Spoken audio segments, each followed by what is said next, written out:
All right, so I have this question here from Joanna. And Joanna is saying for the past couple of months, I haven't been able to do anything. I actually thought maybe because I was trying to cope with my mom's domestic accident because I was deeply worried for her. But even after that phase, I've been battling with this massive block. I even had to pray about it. I don't know how to get out of this phase, and it's affecting me. Sometimes I start designing and then I just stop halfway, and it will take me a couple of days or even weeks to get back into it. What else can I do to exit this phase? All right, so that's a good question, Joanna. And Joanna is a designer, and she's going through this phase where she has this disinterest, what seems like a disinterest in this activity of design that she has been doing for a while and probably enjoyed earlier on. But she's getting to this place where it's becoming a drag, and she has to consciously pull herself to even get through a design project. Now, one thing about disinterest, which I just want to clarify, is that disinterest is a survival tool, not a vice. So a lot of times we look at when we lose interest in something, we get worried because we think of it as a vice. But in actual terms, it's a survival tool. It's nature's way of telling us to switch locations, to adjust something, or to leave something behind. It's very important that we don't look at it as a vice, or else we'll be looking at how to exit it rather than how to use it and to get clarity from it. So for Joanna here, you have a disinterest in design for a reason. And I don't think it's a minor disinterest. I think it's a major disinterest that you should really get to introspect and ask yourself why you are disinterested in design. Because you said it's been happening for a couple of months. So I can understand if you just don't feel like designing for a day, for a couple of days, for some weeks. But a couple of months is a long time for you to be disinterested in something, to not just not have interest in something. It's a pretty long time.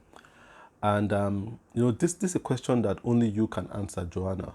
A lot of times when people just lose interest, it just means that it might just mean that that phase of your life is done with. It just might mean that, you understand, especially when it goes on for months, it might just mean that you've grown out of this person that used to enjoy doing design.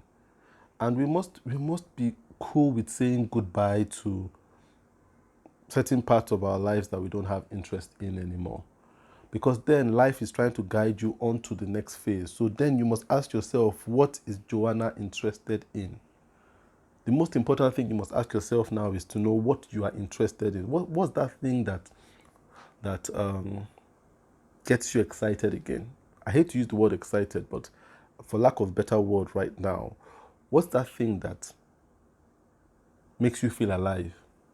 That thing that you would do right now and you wouldn't even know when time is passing. You wouldn't even know whether you have eaten or you haven't eaten. What's that thing right now that if you were doing while your mother was sick, it will be a refuge for you, a sanctuary that helps you to find some happiness even in the midst of someone as close to you as your mother being sick? Is that thing you can go into and find refuge while your mother had that domestic accident, while she was down?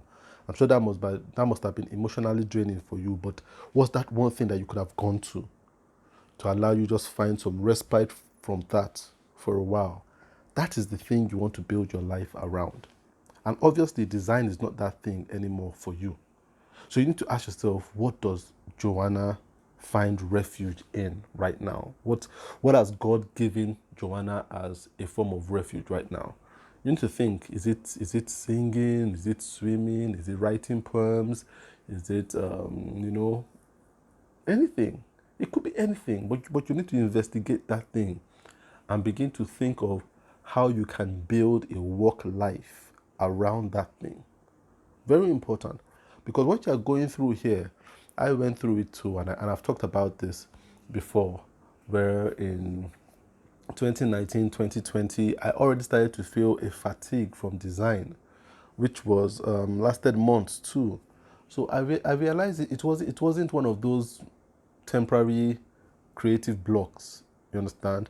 It was just a design became grueling for me. I used to get annoyed sitting down doing design, and this was me after like about 16, 17 years of doing design. I just didn't want to do it anymore. And it was very hard for me to move on. I was thinking of how to exit that that emotion of dissatisfaction. But then when I had the courage enough to lean into it and say I don't enjoy this design anymore, and that's because I built my identity around design. Everybody knew me as a designer. They were calling me the logo king. That became like a trap. But then when I was like, okay, what's the worst that could happen if I leave this design? I've done this for 17 years. My identity is how I make money. I need to investigate, what if I just put this thing aside? What else do I like doing? What is the new thing that is now that is calling out to me, that I find rest and peace and a sense of identity in? Not when I say sense of, it's not my full identity. You should never make your work your identity. You understand? But I find a sense of validation, a sense of meaning in. And then I realized it was speaking. It was speaking, it was teaching. That became something I couldn't wait to do. And anytime I had a bad day and I had the opportunity to speak, it would lift some of the weight off me. I realized, okay, so speaking is the thing. Instead of trying to force this design, why don't I try to make a way, use my energy to make a way for speaking?